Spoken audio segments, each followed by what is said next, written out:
High, यो हो mini blog about trip to Ranisen Bajura. आज पहिलो दिन हामी पुग्नेछौँ मार्तडी बाजुरा। प्लान अनुसार हामी साथीहरू मोटर बाइकमा यात्रातिर लाग्छौँ र हामी पुग्छौँ साउखर्क।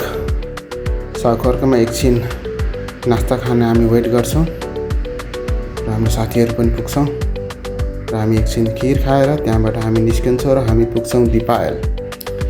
दिपायल हुँदै हामी पुग्छौँ अछाम र अछामबाट हामी पुग्छौँ साफे बगरमा एकछिन खानासाना खाएर हामी करिब रातिको 9 बजे मार्तडी बाजुरा पुग्छौँ। यहाँ हाम्रो स्वागत सेकुवाले हुन्छ र आजको राति हामी यहीँ बस्ने प्लान गर्दैछौँ।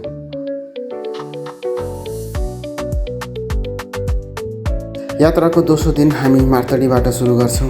बिहानको चिया खाँदै र चाहिने सरसामानहरू हामी ब्यागमा प्याक गर्छौँ र आफ्नो गन्तव्यतिर बाइकमा जान्छौँ।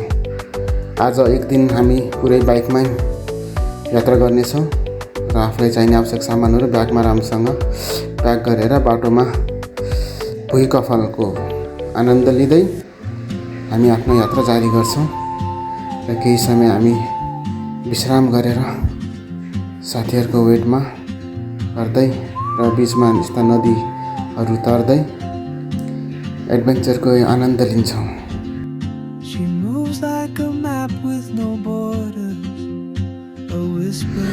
केही क्षणमा हामी धुलाचौरमा खाना लन्चको लागि हामी वेट गर्छौँ र 1 घन्टा जति हामी यहाँ विश्राम गरेर हामी आफै फेरि गन्तव्यतिर लाग्छौँ र हाम्रो यो कबाडी खोला जो चाहिँ बाजुरा र हुम्ला जोड्ने पुल हो र हामी अब बाजुराबाट हुम्लामा प्रवेश गर्छौँ र यहाँबाट हामी आफ्नो यात्रा फेरि सुरु गर्छौँ।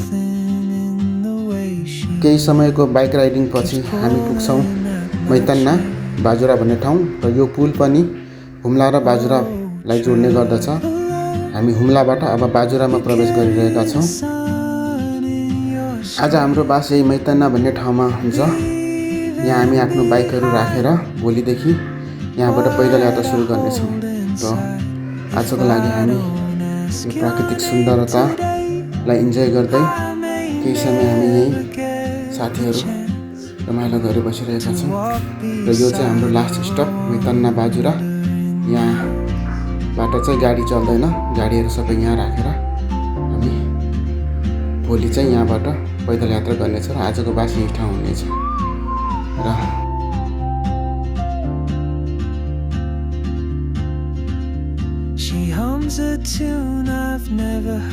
यात्राको तेस्रो दिन अब हाम्रो पैदल यात्रा सुरु हुन्छ। अब यहाँबाट हामी लगभग 2 दिन पैदल यात्रा गर्नेछौँ टु रानीसेन र हामीलाई आवश्यक पर्ने ट्रेकिङका सामानहरू ब्यागमा प्याक गरेर र बिचमा पानी पर्न सक्ने सम्भावना भएकोले बर्साती पनि युज गरेर हामी आफ्नो पैदल यात्रा सुरु गर्छौँ। यात्राका क्रममा पर्ने प्राकृतिक सुन्दरताहरू रमाउँदै साथीहरूसँग हाँसी मजाक गर्दै हाम्रो यात्रा जारी नै छ। देवी देवतालाई भाकल गरी र नदीको किनारमा हामी यात्रा जारी गरिरहेका छौँ।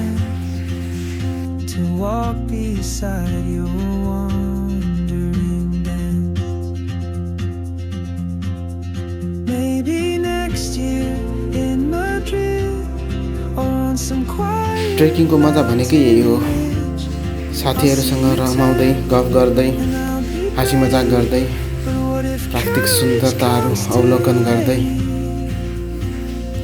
हिँड्ने एउटा छुट्टै मजा आउँछ। यो चाहिँ ओखरको बोट ठुलो रुख नै हुँदो रहेछ र हामी यात्रा हाम्रो जारी नै छ। थकानको बावजुद पनि गाडी पाइला चाल्दै केही फोटोसुट र भिडियो सुटहरू गर्दै यात्रा जारी गरिरहेका छौँ। बाटोमा पर्ने फलहरू खाँदै साथीहरूसँग गफगाफ गर्दै हामी यात्रा जारी छ र केही बेरमा हामी लन्च गर्ने ठाउँमा पुग्छौँ। 1 घन्टा जति हामी रेस्ट गरेर हाम्रो यात्रा फेरि जारी हुन्छ।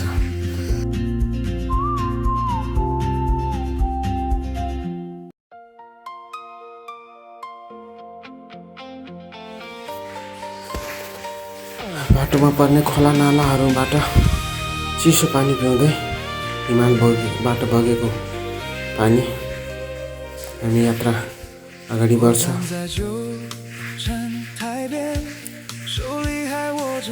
यस्तो पिरालो बाटो जन्तेमाथि यस्तो साँघुरो बाटोबाट हिँड्दा अलि डर चाहिँ लाग्ने रहेछ, तर पनि हामी आफ्नो यात्रा जारी नै राख्छौँ र हामी अब करिब आफ्नो आज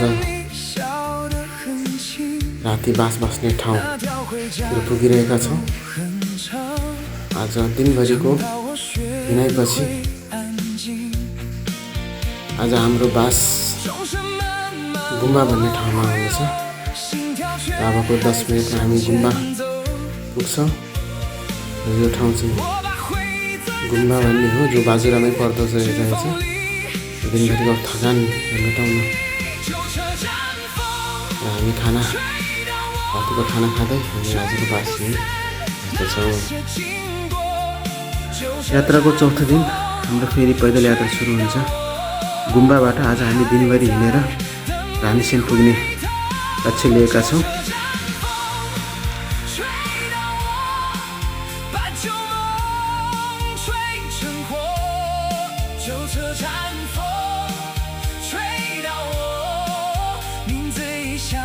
गुम्बाबाट करिब 2 घन्टा पैदल यात्रा गरेर हामी लाम्पाटा भन्ने ठाउँमा पुग्छौँ र यो लाम्पाटाको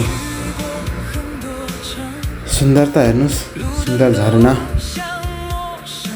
र पहाडबाट बगेको खोला। यो चाहिँ लाम्पाटा भन्ने ठाउँ हो। यहाँ चाहिँ केही दिन अगाडि मात्र बाजुरा र हुम्लावासीको झडप भएको समाचार आएको थियो। हामी चाहिँ त्यो विवाद पछि चाहिँ यहाँ चाहिँ गएका छौँ र यहाँको अवस्था हेर्न सक्नुहुन्छ। यो चाहिँ लाम्पाटाको त्यो घर जहाँ चाहिँ विवाद भएको थियो बाजुराले हुम्लावासीहरू। र यहाँबाट हाम्रो फेरि यात्रा जारी हुन्छ र यो लाम्पाटा चाहिँ हुम्ला क्षेत्रमा पर्ने भएकोले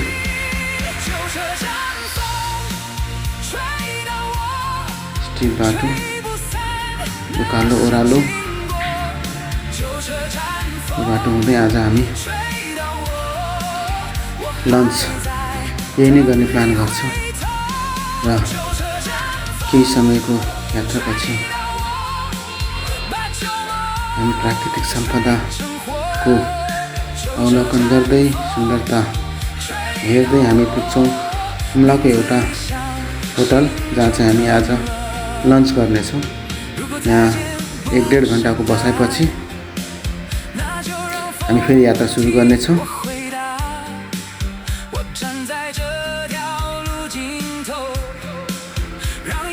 यहाँको अथेन्टिक खाना, लोकल खाना, यहाँको पानी पनि त्यसै नै मिठो। खाना खाइसकेपछि हाम्रो यात्रा फेरि सुरु हुन्छ। अब हामी हिँडेर रानीसेनतिर पुग्नेछौँ र यो बाटोमा यो ठुलो पहाड, यो पहाड त्यहाँ तलबाट यो माथिसम्म हामी हिँड्नुपर्नेछ र त्यसपछि फेरि तल्लो ओह्रालो हुँदै नदीको किनार हुँदै हाम्रो यात्रा फेरि सुरु हुन्छ।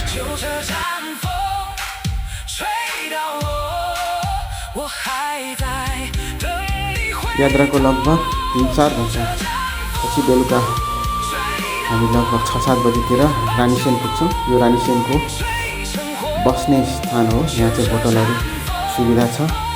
आज राति हामी यहीँ बसेर भोलि बिहान फेरि हामी 2-3 घन्टा रानीसेनको लागि हिँड्नेछौँ र आज हामी यहीँ बास बस्नेछौँ।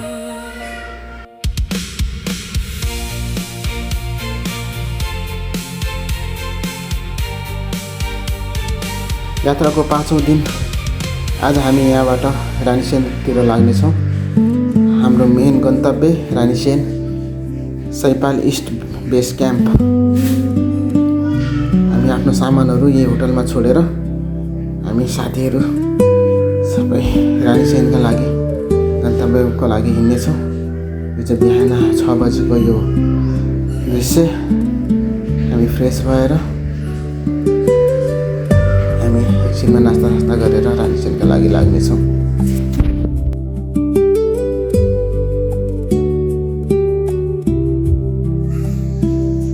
केही समयपछि हाम्रो यात्रा जारी हुन्छ र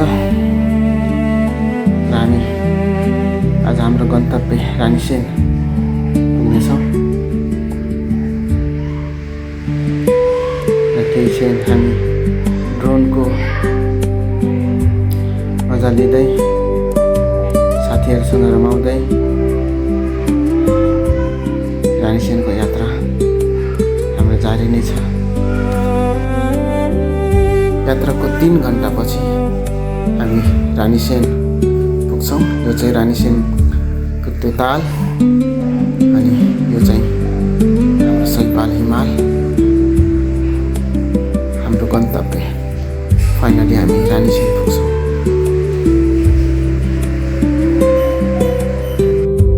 रानीसेनको बारेमा भन्नुपर्दा सुदूरपश्चिमको प्राकृतिक सम्पदा मध्येको एउटा रमणीय स्थल,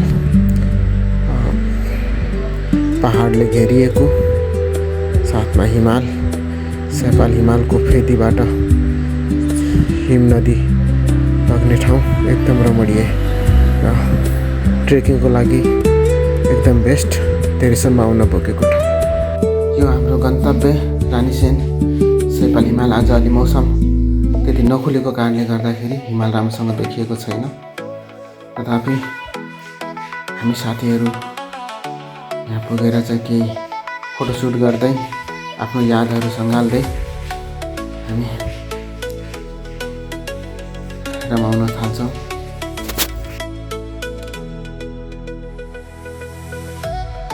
यो रानीसेन त्यो ताल अनि रानीसेनको त्यो बरफबाट पग्लिँदैको यो खोला, साथीहरू हामी एकछिन यहाँ फोटोसुट खिच्छौँ, आफ्नो मेमोरी क्याप्चर गर्छौँ।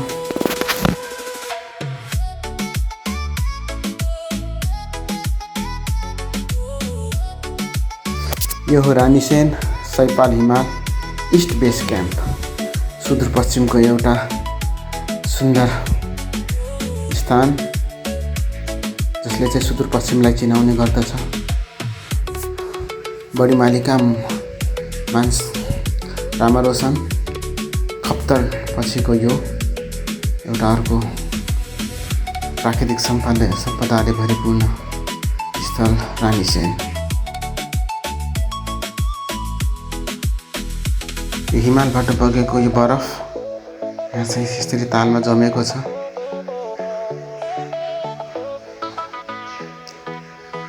हिमाल बिस्तारै बिस्तारै अलिअलि घाम लागेको कारणले गर्दाखेरि हिमाल टल्किरहेका छन्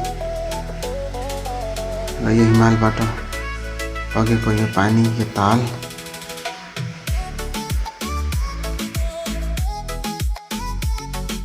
अब हामी रानीसेनलाई बाई बाई गर्दै हामी यहाँबाट रिटर्न हुन्छौँ।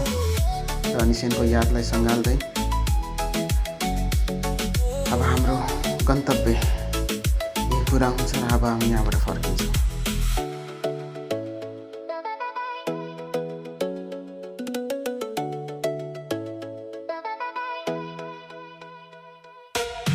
यो चाहिँ एउटा अचम्म लाग्ने दृश्य।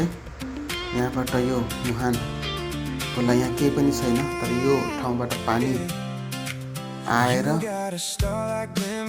यो पुरा खोला बगेको छ। त्यसपछि हामी ड्रोनको केही भ्यूहरू आनन्द लिँदै यादहरू सँगाल्दै हामी रानीसेनबाट फर्किरहेका छौँ। यो दृश्य ड्रोन भ्यू।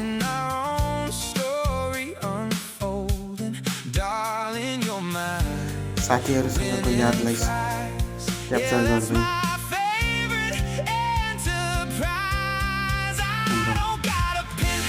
रानीसेनको यात्रा हामी यहीँबाट गीत मार्दै गएको छौँ। केही यादहरू, केही फोटोसुटहरू, केही भिडियो सुटहरू गर्दै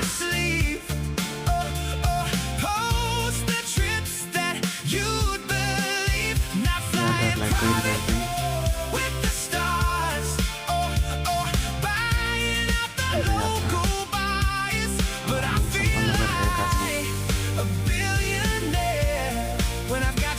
यात्राको छैटौँ दिन रानीसेन बेस क्याम्प।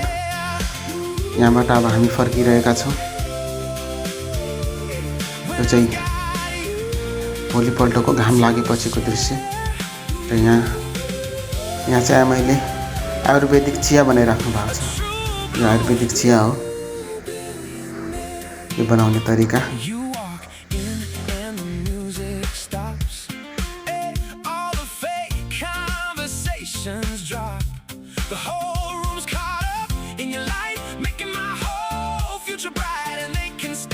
यसलाई चाहिँ खर्क भनिन्छ। यहाँ चाहिँ गन्तव्यमा पुग्न नसकेका यात्रीहरू राति बास बस्छन्। अनि यो चाहिँ पुल विवादका क्रममा भाँचेको पुल यादको लागि। र आज हामी गुम्बामा बास बस्नेछौँ। यात्राको 7औं दिन हामी गुम्बाबाट आफ्नो यात्रा फेरि सुरु गर्छौँ। र मैदान आउँदै जिपमा हाम्रो आफ्नो यात्रा सुरु गर्छौँ। केही साथीहरू बाइकमा आइरहेका छन्। मैदानबाट बाजुरा हुँदै हामी डडेलधुरा पुग्छौँ। र आजको रातिको बास हाम्रो यो डडेलधुरा बाटोधुरा रेसोर्टमा हुन्छ। र हाम्रो यात्रा पनि यहीँबाट सम्पन्न हुन्छ। यात्राको 8औं दिन हामी डडेलधुराबाट अब आफ्नो घरतर्फ लाग्नेछौँ। यो केही यादगार क्षणहरू पलहरू यात्राका रानीसेनका दृश्य यादको लागि।